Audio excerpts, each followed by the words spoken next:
جب کوئی شخص فوت ہو جاتا ہے تو اس کے اعمال کا سلسلہ ختم ہو جاتا ہے۔ جب آپ تھے تو آپ نماز بھی پڑھتے تھے اور آپ کے نامہ اعمال میں اس کا ثواب درج ہوتا تھا۔ اب آپ چلے گئے دنیا سے تو نمازوں کا سلسلہ ختم ہو گیا۔ آپ صدقہ دیتے تھے، اس کا ثواب آپ کو دیا جاتا تھا، اب آپ نہیں دے سکتے۔ آپ تسبیحات کرتے تھے، آپ کسی کی مدد کرتے تھے، آپ لوگوں کو راستہ دکھاتے تھے، راستے میں پڑی ہوئی چیز اٹھا لیتے تھے، کسی پیاسے کو پانی پلا دیتے تھے، کسی بھوکے کو کھانا کھلا دیتے تھے، کسی برہنہ وجود کو لباس دے دیتے تھے، کسی کا بیٹھ کے دکھ سن لیتے تھے، کسی کی مشکل میں کام آ جاتے تھے۔ آپ حج کرتے تھے، آپ عمرے کرتے تھے، آپ قرآن مجید کی تلاوت کرتے تھے۔ یہ کتنے اعمال خیر تھے جو آپ بجا لاتے تھے، لیکن جب موت آئی تو یہ سب کچھ ختم ہو گیا۔ الا من ثلاثہ، لیکن 3 اعمال کا ثواب ہے جو اس کے نامہ اعمال میں درج ہوتا رہتا ہے۔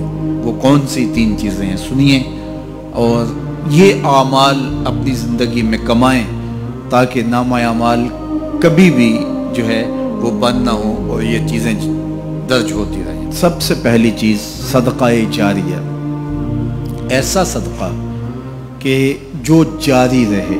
آپ نے مسجد تعمیر کروا دی، جب تک وہ مسجد موجود رہے گی اور لوگ اس مسجد کے اندر نماز پڑھتے رہیں گے، ان کی پیشانیاں سجدہ ریز ہوتی رہیں گی، تو نماز پڑھنے والوں کو تو ثواب ملتا ہی رہے گا، جنہوں نے مسجد تعمیر کروائی ان کے نامہ اعمال کے اندر بھی ثواب درج ہوتا رہے گا۔ صدقہ جاری، مدرسہ تعمیر کروا دیا، آپ نے کوئی ہاسپٹل بنوا دیا، آپ نے انسانی ضرورت کے لیے پانی کا کنواں کھدوا دیا، اور کوئی اور ایسی چیز کہ جو آپ کے بعد بھی جس کا فیض لوگوں تک پہنچتا رہے، وہ فیض رساں چیز جب تک موجود رہے گی اور اس کا فیض لوگوں تک پہنچتا رہے گا تو نامہ اعمال میں ثواب درج ہوتا رہے گا۔ دوسری بات، او علم ينتفع به، یا علم جس سے لوگوں کو نفع پہنچتا ہے۔ یہ ایک ایسا کھاتا ہے جو کبھی بھی بند نہیں ہوتا۔ آج میں اگر حضور علیہ السلام کے فرامین آپ کے سامنے رکھ رہا ہوں اور آپ اس کو سن رہے ہیں، اور اللہ توفیق عمل بھی نصیب فرمائے، تو مجھے بتائیے، مجھے تو اس کا ثواب ہو ہی رہا ہے۔ اب جس استاد نے مجھے پڑھایا ہے اور یہ سکھایا ہے، یہ جتنے لوگ سن رہے ہیں سب کا ثواب میرے استاد کے نامہ اعمال میں درج ہو رہا ہے، اور میرے جیسے اور بھی شاگرد ان استادوں کے جو اگر یہ کام کر رہے ہیں تو ان کا ثواب بھی استاد کے کھاتے میں درج ہے۔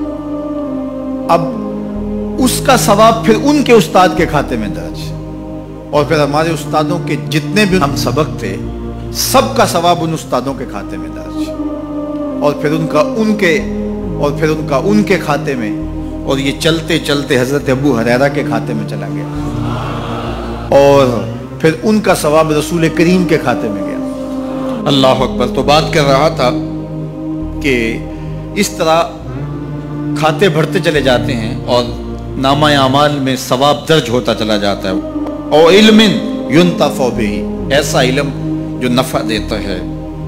او ولد صالح يدعو له، تیسری بات، صالح اولاد جو ماں باپ کے لیے دعا کرے، اور ماں باپ کے لیے جب دعاؤں کا سلسلہ اولاد کی جانب سے جاری رہتا ہے تو وہ صدقہ جاریہ ہوتا ہے۔